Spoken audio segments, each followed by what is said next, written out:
Hey, welcome to Streaming Boot Camp. I'm your host, Vic Sinise. Can't do that voice very long. I won't be able to have a voice. Hey, welcome to the show. We had a great show for you today. I'm going to go ahead and go with our next episode. We talked about audio a month ago. This month, we're talking about video. So, what's the best options for video? Hang on a second. I'm going to give you this pretty mountain view while I go and switch over to my slides here. There we go. So what video cameras should I use? Hang on one second. I'm gonna be getting noises I don't want to hear. There we go. All right. So let's talk about the choices in cameras. So here's what we're going to cover today: the importance of the right camera, key factors such as popular camera models, comparing budget versus professional setups, enhancing your video quality, and I'll take some Q&A at the end if anybody has any from my live audience. So why should you choose why does choosing the right camera matter? The camera you use for podcasting can greatly impact how your audience perceives you. Quality video makes you look more professional, boosts your audience engagement, and ensures compatibility with editing software or live streaming platforms. So when you're choosing a camera, consider the resolution and whether you need 4K for high quality content. Now, I will tell you that 4K is probably a little overkill. Most of the streaming platforms right now are using 1080p. However, there is 4K available through YouTube, so it's going to be the future and not so far off. And if I was buying a camera, I would want to future-proof my purchase with a 4K camera. Additionally, low light performance, autofocus, and portability are critical factors for podcasters. Don't forget about built-in audio capabilities or the compatibility with external microphones. Can you plug in an external microphone? We talked about microphones last time. I told you you can get away with bad video, but you can't get away with bad sound. So there's a group of different cameras I'm going to talk about tonight. Some have various differences, and I'll discuss those. But the camera models offer different features depending on your needs, from budget-friendly options like the Logitech to the professional mirrorless cameras like the Canon. Each has its own strengths. Choose yours based on your requirements for resolution, portability, and budget. So what makes the cameras different? Well, starting with the sensors. Sorry, you're gonna put you on hold here. For some reason,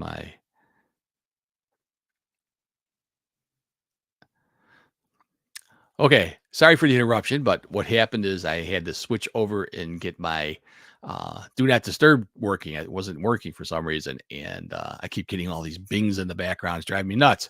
Okay, so sensors. That's that little thing you see there on the right side of your screen. That's what a sensor looks like. It's where all the magic happens. The video images put onto that, and it converts it into something that you see in your show. Larger the sensor, they capture more light, which makes better image quality as well as better low light conditions. Better in low light conditions. It also allows for better control over something called depth of field, meaning you can achieve a more pronounced background blur, something called the bokeh effect. If you're not familiar with the bokeh effect, it's something a lot of us like to use. Now, I have a backdrop behind me, so I don't need to use a bokeh effect. But if you don't, and you've got background that's you don't want people to see, you would do it this with a bokeh effect like you see here, where it blurs the background. And those we can talk about that at one of the times about how you can achieve that with a camera. So talking a little bit about the sensor size. So there's full frame sensors, APS-C sensors, and micro third sensors, and 1 inch or smaller sensors. And there's different cameras that use different sensors based on their size and pricing, etc. So we'll talk a little more about that. Now, the other difference in cameras are USB cameras versus HDMI. And when it comes to connectivity, you can't beat a USB camera. They're generally more user-friendly and convenient. They are plug and play, requiring no additional hardware, making them compatible with most computers and laptops. USB cameras are powered through the connected device, which simplifies setup, especially if you're just like a casual user or if you're using this in an office environment. really makes it easy. However, in contrast, the HDMI camera, which is what I'm on right now, is an HDMI camera, offers higher quality video output, but requires additional equipment such as an HDMI capture card, something to convert HDMI into something the computer can use, or a system, a streaming system like what I have called the ATEM, which is what I'm using to convert mine. They also need separate power sources, and they add a certain complexity in the setup process. While USBs can't be beat for their simplicity, HDMI can't be beat for its more professional looking look to it, to the video quality. Now, USB versus HDMI video quality. We're talking about quality. When you compare the two in terms of quality, HDMI's they got it beat. There's no comparison. It can deliver uncompressed video signals with higher resolutions, often supporting up to 4K, providing crisp, professional grade quality. In contrast, USB cameras typically offer compressed video with lower resolutions, generally capped at 1080p or less. While sufficient for casual video, as I said, they're not the same as trying to provide a high quality product like we're trying to do here today. Also, HDMI cameras often allow for interchangeable lenses. Now, that gives you a lot of control over things like focal length, zoom, depth of field. We talked about the bokeh. You need to have a lens that can allow for that, making them ideal for diverse settings like filmmaking, photography, and high-end streaming. This adaptability comes with a need for additional hardware, as I mentioned. So that, in contrast, USB, which are typically more limited, they have fixed lenses, very few customization options, but they're easy to use. So, which, if you don't need the advanced lenses, maybe the USB is best for you. Now, here's another big thing is cost. So, cost USB generally presents a more budget-friendly option. It makes making them accessible for the casual user. Um, the prices for USB can range from very affordable to, even still pretty affordable. But when it comes to HDMI cameras, and we'll talk about some of the differences, you're going to have a higher price tag for sure. Plus, now you're going to need either an HDMI adapter, card to make it work on your computer, or as I was saying, I use these streaming devices, and there's a bunch of those out there. I like this thing called the ATEM Mini Pro. It works really well. Now, audio integration. Some of the cameras have audio built into them. Most of the USB cameras do have audio. Again, I think it's all of them sound tinny to me. They don't really give you the best sound. As you can see, I'm speaking on a regular microphone. As I talked last time about microphones, you can't beat a microphone that goes into it. Now, your HDMI cameras will need some way of getting the sound in. Most of them don't have pickups for that. So let's talk about the USB cameras. So as I said, inexpensive, $69.99, Logitech webcam. It's popular, affordable, 1080p HD resolution, great for a beginner, super easy to set up. Does use a smaller sensor size, but the key feature is that it does have 1080p in this system. It also has built-in dual microphones, as you kind of see those things on the side, which I think gives you probably a better sound. But again, I think you're better off having a regular microphone. Logitech also makes this neat little thing here called the Stream Cam. It's $166, a little more expensive. 1080p resolution, but it's 60 frames per second. So the number of frames makes a difference in the smoothness. So most of the time, as you start getting to 60, you're going to get a much better, it's more frames to look at. It just normally you have to have at least 24 to have a video. They're very compact, clips onto your computer, and it does have auto framing, so it'll automatically kind of find you, and image stabilization. So if you're moving around a lot or on something that's moving, that can help. Now, if you're going to go with the USB and you want my recommendation, I'm going to tell you, I like this thing called the Insta 360 Link. And you can see that one there is $149. Again, clips right on top of your computer. Has a half-inch sensor, much bigger sensor than you see in the other ones. Has auto framing, HDR, that's a high dynamic range. AI noise canceling mic, again, my preference on the microphone. Gesture control for streaming, so you can actually do things with your hands to make it do things. Great for video calls, working with things like Zooms, Teams, Twitch, and whatever you like to stream on. That's where I would go. And if I did that, I would kick up the price a little bit. I'd go up to this 199 version, which is the same camera basically. It's 360 link, but it's the PTZ.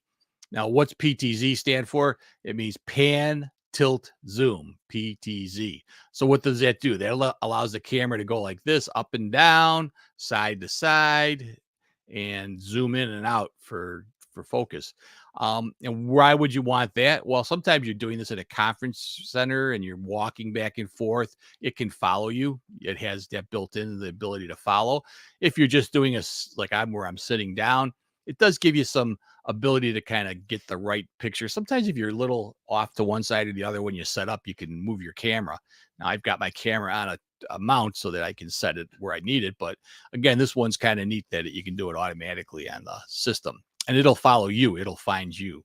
So better choice if you're going to go with the USB camera, $199. I think that's a pretty decent price. And they're showing here some of the things. It can create this background blur effect. That's that bokeh effect versus the natural bokeh. It's not a great natural bokeh there. But anyway, as I showed, the other webcam sensors, you can see how much smaller they are than a half-inch sensor. So you're getting into good sensor size. Really not a bad choice especially for the money, for under $200. Now, if you want to go to HDMI, now like I said, you're going to be paying more. This is like $1,000. It's the Sony Alpha. It's on the higher end. It's a mirrorless 4K camera, fast autofocus. Sony is known for their autofocus. I mean, they are the best. If you want to say you're doing a lot of demonstrations where you're going to say you're going to pick something up and you want to hold it up to the lens and you want it to focus on it. So this right now I'm going with a Canon camera. So I don't know how quick it's focusing on that, but the autofocus is much, much faster on the Sony. It's really good. It has the APS-C, a 23.5 by 15.6 millimeter sensor size, so bigger sensor. Provides excellent low light performance and depth and you can do a depth of field effect like your bokeh with that. Has a 16 by 50 millimeter lens. That 15 is or 16 gives you the widest angle, and it'll come up, zoom into 50. 50 is kind of like normal. So really, this is a high class, really good camera, and it works on HDMI, light, compact, and you can use it for other things besides just the streaming. Now, this is the one I'm really considering right now. I'm on the fence. I almost want to buy this one. It's the Sony ZV-1 for $748. Actually, Amazon was running it during one of their special sales, and I think they knocked it down to like just under $700. And I was almost ready to pull the tab on going for it. But anyway, so it's a compact camera for we call video blogging. So it's vlogging and podcasting with excellent low light performance, built-in microphones. So this one does have a built-in microphone, although I wouldn't use it. Sensor size is 1 inch, which is a good size sensor for quality and portable form. It is a 4K camera. It has a flip out screen, which is kind of nice if you're doing this like on the road, so you can kind of look and see what your picture looks like as you're taping. They say it's a high quality built-in microphone. I've listened to some stuff on YouTube about the camera, and that's a good place to look at some people who have actually done each of these cameras and done a little test, so you can kind of hear what the sound is like. Again, you're not going to see me using the built-in microphone unless I was only microphone there was. But I like this form factor. It's HDMI, so it's what I want to do, what I want to use. It's with that little bit of a zoom lens, nice wide angle. You're going to get a lot of nice effects from it, and not a bad price, $748. And again, you can do other things with this camera, like just take regular pictures and videos too. So it's got a lot of purpose. So if you're on the road and you want to shoot some films, a lot of times I'm taking what I call my B-roll, my coverage stuff that I want to talk about during the podcast. So anyway, that's my favorites so far. Canon makes this really nice thing. Looks like a regular camera. It's a mirrorless camera with a flip out screen, 4K. Again, it's got the larger sensor size, provides good control for depth of field. Um, it has a dual pixel autofocus, and so that's a 639. It's a little more affordable, not a bad choice. I've used a lot of Canon in my career, and I've really been pleased with them. Canon also has this a little bit pricier, 749, kind of in that same place as the Sony, is the EOS R50. It's a full frame mirrorless camera, and it's an 18 by 45 millimeter.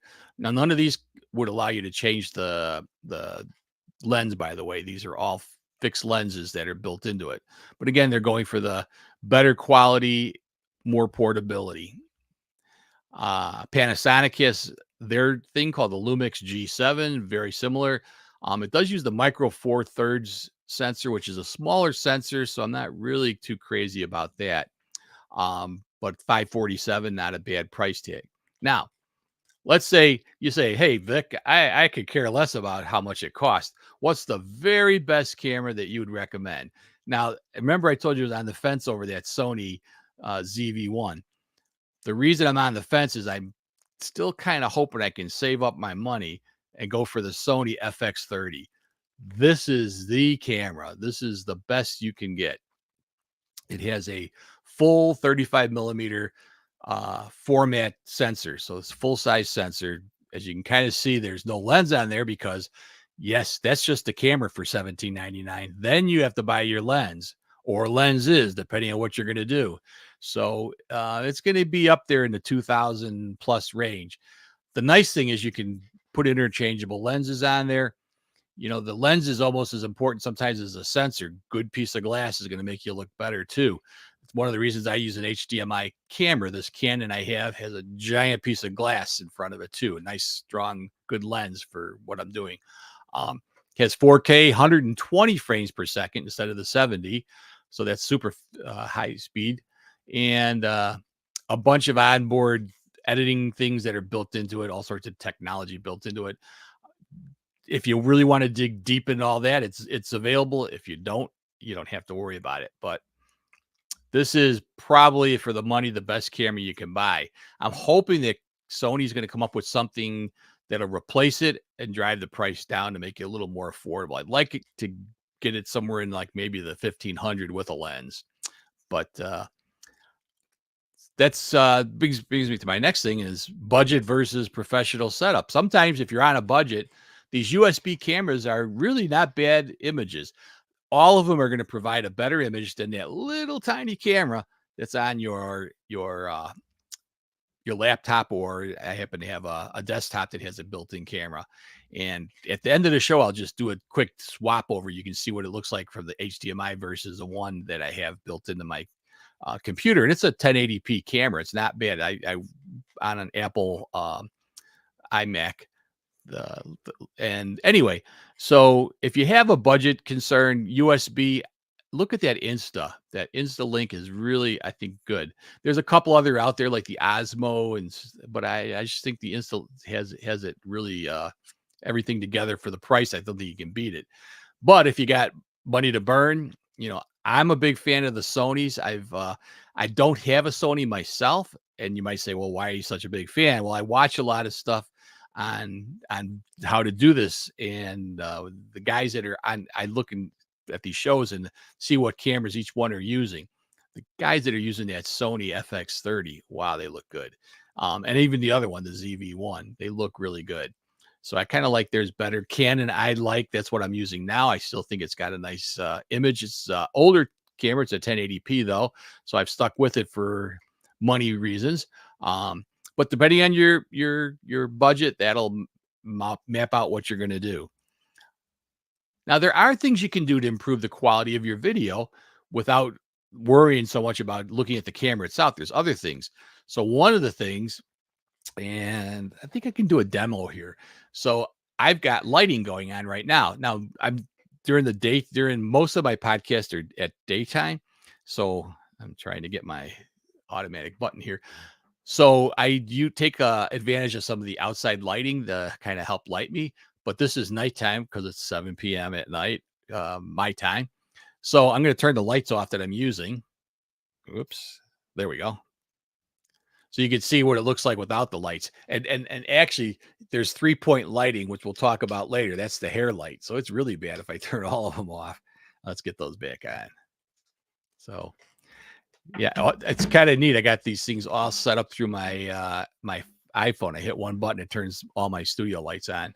So it's really cool. But lighting makes a huge difference. Even those ring ones, I had one myself. I wear glasses, and when you wear glasses, just you can see that ring. So I'm not crazy about it. But we're gonna have an episode again on talking about lighting and framing and stuff like that. Framing meaning you can kind of see where I'm framed here. There's not a lot of headspace above me. Sometimes you have to look at that. There's something called the rule of thirds, how you want to take and get things into your images. So anyway, some of those audio external microphones are essential, as I spoke about last month. Go, if you haven't seen that one, go rewatch it. It's on YouTube, and you can go to our new channel, which is rotkiv.net. Rotkiv.net. Where do you come up with that? Well, it's Victor backwards. So rotkiv.net. That's my streaming boot camp website. And then the other thing is stabilization. You want to make sure that you've got your camera mounted to something stable. Those clip-on USB ones are nice, but I wonder how much they might move a little bit.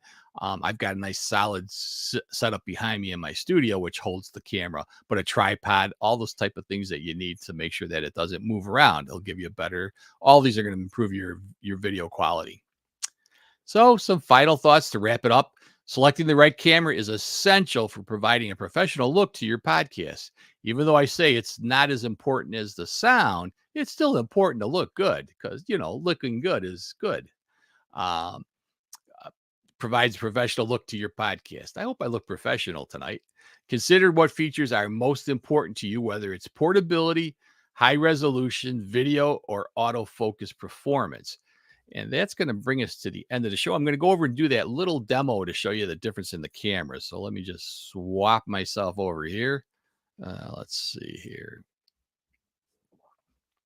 All right, now I got myself nice and big here. So this camera is the Canon, I can't remember, G4, I believe, and it's a camcorder, believe it or not. And I've had it for a long time because it was one of the first HD 1080p cameras, and I wanted to have high definition, so I like it. But now I'm going to switch over to the camera that's built into my computer. And like I said, I can't complain and say that it's a bad camera. It's a little harder to try to focus. I have no ability to kind of zoom it in or out. So I'd have to get closer to get it where I want it. But low lighting, it's not bad. So it's like I said, it's doable, but I don't think it's the best. I definitely like going back to my HDMI camera. So I hope all this was helpful, and I hope you're enjoying our streaming ventures here. If you are, hey, subscribe to the channel, send me go to my website, visit the website, and send me a little email saying you like it, or comment on whether you're watching this on YouTube. I got it going on, hopefully all these: YouTube, LinkedIn, Facebook. I know I do have some live viewers. If you have any comments or questions, you are probably able to go ahead and put those through. I think you're on YouTube, so you can go in or just say hi on the YouTube stream, or not. But I'm gonna be here next month. We're gonna do this every first Wednesday of the month, and we'll take you on a journey through learning about how to be a professional YouTube star, video podcaster, whatever you want to call it. I've been doing this now for 2 years, and I've had a great time with it. So I'm going to try to share some of what I've learned, some of the secrets every week. Okay. Hey, we got somebody who gave us a comment here. All right. 1986 Dude. Great show again, Vic. Thanks a lot. Glad you liked it. So with that, I'm going to end the show and see everybody in a month.